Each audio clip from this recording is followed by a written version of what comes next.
ओम श्री गणेशाय नमः। अथ कवच प्रारंभः। गार्ग्य उवाच एषोऽति चपलो दैत्यान् बाल्ये विनाश इत्यहो अग्रे किं कर्म कर्तेति न जाने मुनिसत्तमा दैत्याना न विधादुष्टा साधुदेव द्रुहखलाः अतोऽस्य खण्डे किञ्चित्त्वं रक्षां सम्बद्धुमर्हसि। ध्यानं मुनिरुवाच ध्यायेत् सिंहगतं विनायक ममुन्दिग्बाहुमध्ये युगे त्रेतायान्तु मयूरवाहन मुमुंषड्बाहुकं सिद्धिदं द्वापरे तु गजाननं युगभुजं रक्ताङ्गरागं विभुं तुर्ये तु द्विभुजं सिताङ्गरुचिरं सर्वाद्धतं सर्वदा विनायकः शिखां पातु परमात्मा परात्परः अतिसुन्दरकायस्तु मस्तकं सुमहोत्कटः ललाटं काश्यपः पातु भ्रूयुगन्तु महोदरः नयने फालचन्द्रस्तु गजास्य स्वोष्ठपल्लवौ जिह्वां पातु गजक्रीडा सुमुखं गिरिजासुतः वाचं विनायकः पातु दन्तान् रक्षतु विघ्नः श्रवणौ पासपाणिस्तु नासिकां चिन्तिताद्दतः गणेशस्तु मुखं घण्टं पातु देवो गणाधिपः स्कन्दौ पातु गजस्कन्दस्तने विघ्ननाशनः हृदयं गणनादस्तु हेरम्बोजठरं महान् धराधरः पातु पार्श्वौ पृष्ठं विघ्नहरः शुभः लिङ्गं गुह्यं सदा पातु वक्रतुण्डो महाबलः गजक्रीडो जानुजङ्घे ऊरु मङ्गलकीर्तिमान् एकदन्तो महाबुद्धि पादो गुल्फौ सधावतु क्षिप्रप्रसादनो बाहु पाणि आसा प्रपूरकः अङ्गुलीश्च नखान् पातु पद्महस्तोरिनासनः सर्वाङ्गानि मयूरेशो विश्वव्यापी सदावतु अनुक्तमपि यत्स्थानं धूमकेतुः सदावतु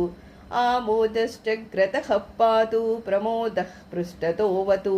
प्राच्यां रक्षतु बुद्धि स आग्नेयां सिद्धिदायकः दक्षिणस्यामुमापुत्रो नैऋत्यान्तु गणेश्वरः प्रतीच्यां विघ्नहर्तां याध्वायद्भ्यां गणघन्नकः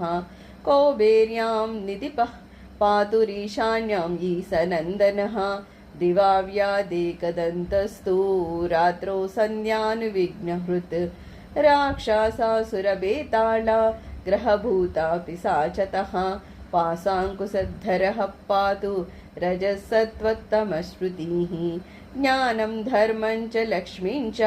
लज्जां कीर्तिं तथा कुलं वपुद्दानं च धान्यं च गृहं दारान् सुतान् सखीन् सर्वायुधधरः पौत्रान् मयूरेशोऽवतात् सदा कपिलो जाविकं पातु गजास्वानिकटोऽवतु भूजपत्रे लिखितवेदं यः कण्ठे धारयेत् सुधीः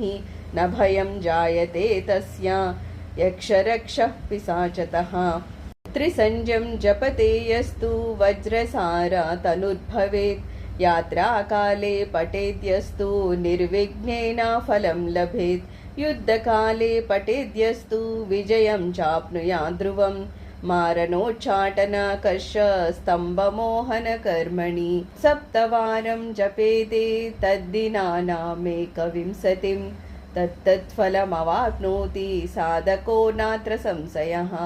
एकविंशतिवारं च पठेत् तावद्दिनानि यः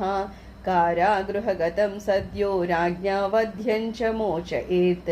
राजदर्शनवेलायां पठेदेता त्रिवारतः सराजानं वशं नीत्वा प्रकृतिश्च सभाञ्जयेत् इदं गणेशकवचं कस्यपेवा समीरितं